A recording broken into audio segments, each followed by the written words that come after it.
Is this thing on? I can't tell cause you never reply.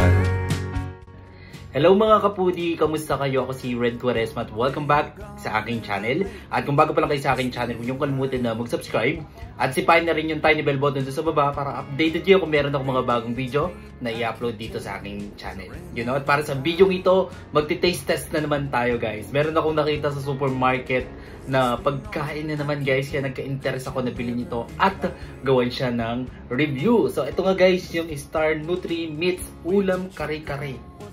So yan siya guys. So, alright, sobrang excited na ako guys na matikman to at sabihin sa inyo kung okay ba to or hindi. Kaya tara, mag-umpisa na tayo.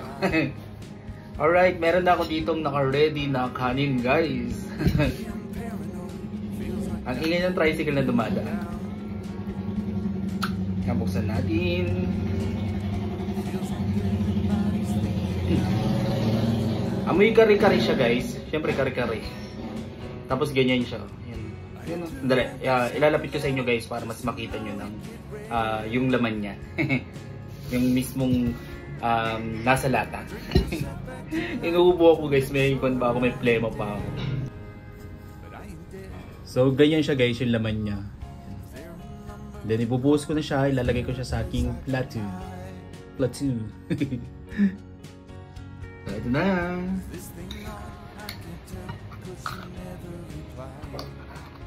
Yun.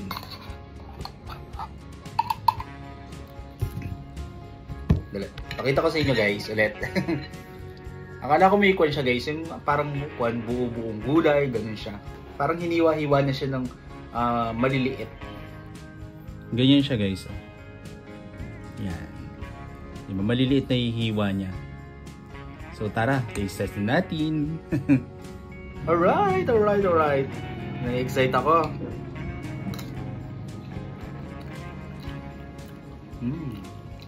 Ang tasty ng lasa niya guys.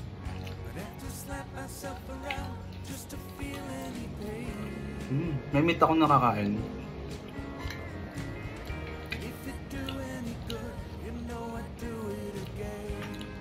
Yung peanut niya, yung peanut ng kare-kare, lasang lasa talaga. Saktong-sakto lang yung lasa guys, ang sarap niya.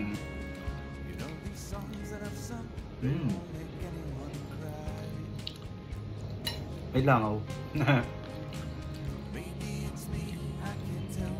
Malinamnam yung lasa niya guys.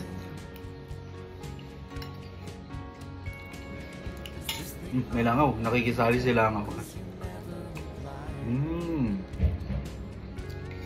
Ang sarap nito kapudi. Mga kapudi. Pwede itong pambaon guys, on the go food. Itong Star Nutri Meats Ulam Kare-Kare.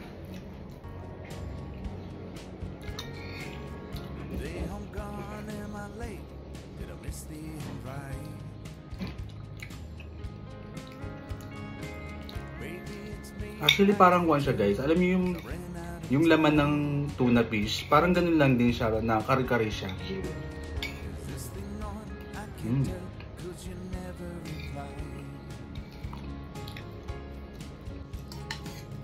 Maubos ko na siya guys.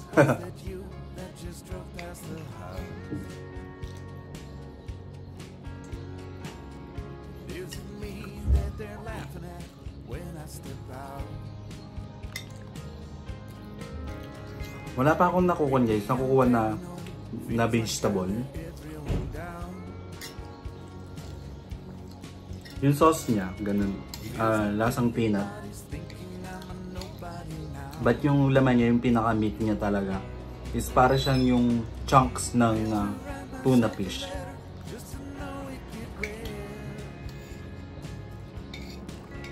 Pero okay sa akin guys, kung i-rate ko siya, binigyan ko siya ng 7 out of 10. Approve! Alright, kung nagustuhan nyo ito guys, bigyan nyo ito malaking likes. Mag-comment kayo kung meron kayong mga request na video na pwede kong gawin dito sa aking channel. You know, bye po!